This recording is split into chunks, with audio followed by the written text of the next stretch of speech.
All right, so today's asynchronous lesson is on normal curves.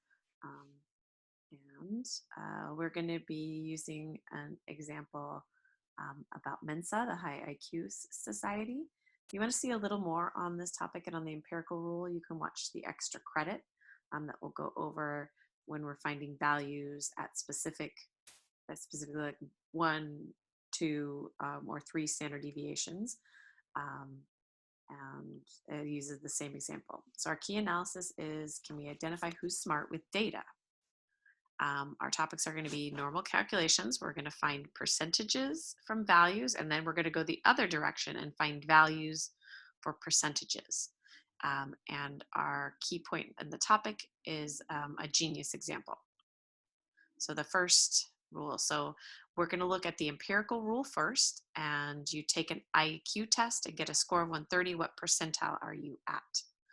So in order to know where the location is, we need to know the mean and standard deviation. And if you watch that other presentation, the mean for IQs is 100, an IQ score of 100, and standard deviation is 15. So what we are going to do is we're going to draw and label a curve.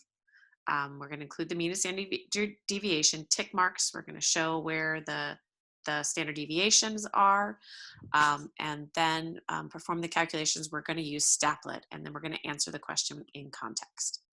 So here's our curve. So it's normal. So I have a nice normal curve. 100 is right there in the middle. And I go 15, 130, 145, adding the standard deviations, subtracting the standard deviations, 85, 75, 55.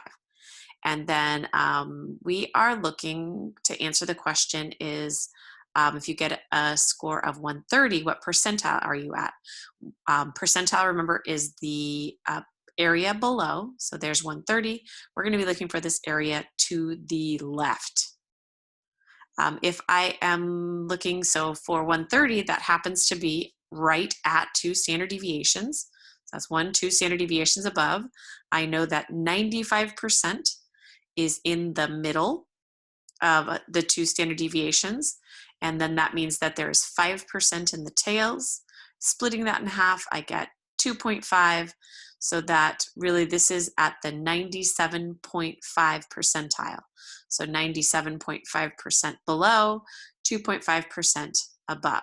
So this was an example using that empirical rule, the 68, 95, 99.7 rule. And when I answer in context, an IQ score of 130 is at the 97.5th percentile of IQ scores. So we're going to continue. What happens if I have a value that is not right at 1 standard deviation? You take an IQ test, get a score of 124. What percentile are you at? The percentile, the shading here is above. I'm really going to be finding the percent below. We're going to calculate, and we're going to do is, okay, so how are we going to do this? Thinking. We are going to use Staplet. So on the Staplet, you're going to, in the normal distributions and probability menu, we're going to click on the normal distributions. That's going to take you to this screen. For this one, we are calculating the area. It's asking for percentile. The percentile is an area. The mean is 100, standard deviation is 15. If you ask you to plot the distribution, it will make these tick marks for you. It's very convenient. Percentile is area to the left. So on this drop-down menu, I can choose area to the left. I was given a score, which is a value, and I put in 124, calculate the area, and I see that this area is 94.52%. So this is the percentile. So a score of 124 is at the 94.5th percentile of IQ.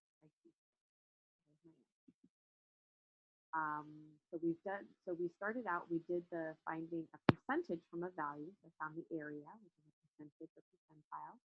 Now we're going to do find a value from a percentage.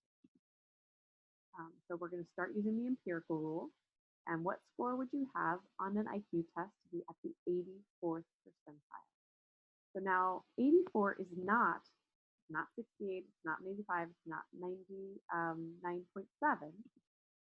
but 1 standard deviation is 68%.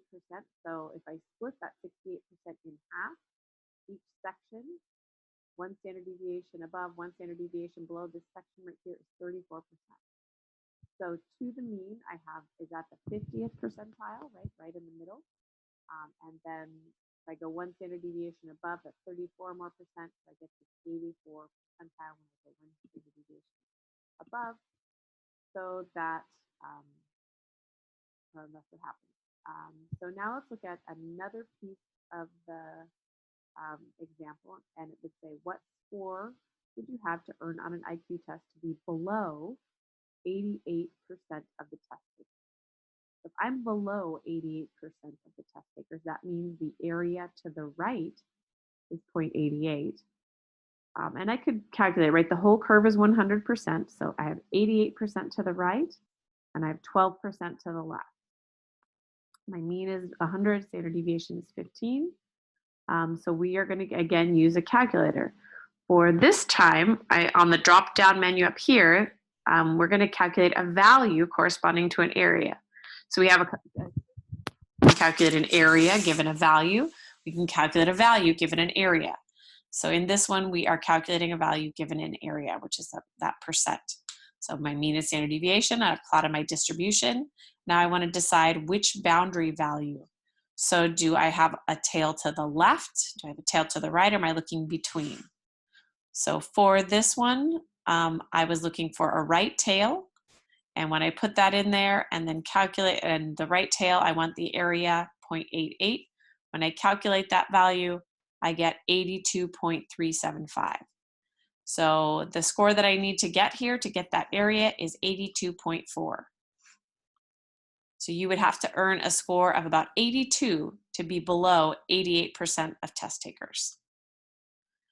All right, so just to wrap up this, so our 3 steps for our normal curves: to draw and label. What's convenient is Staplet does that for us digitally. If you were in person, you would be definitely drawing and labeling.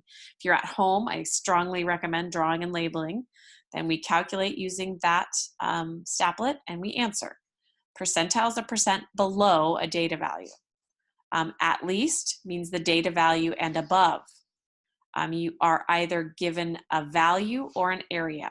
And just remember that area is a percent, proportion, percentile. Check the direction, below, above, between, or extremes.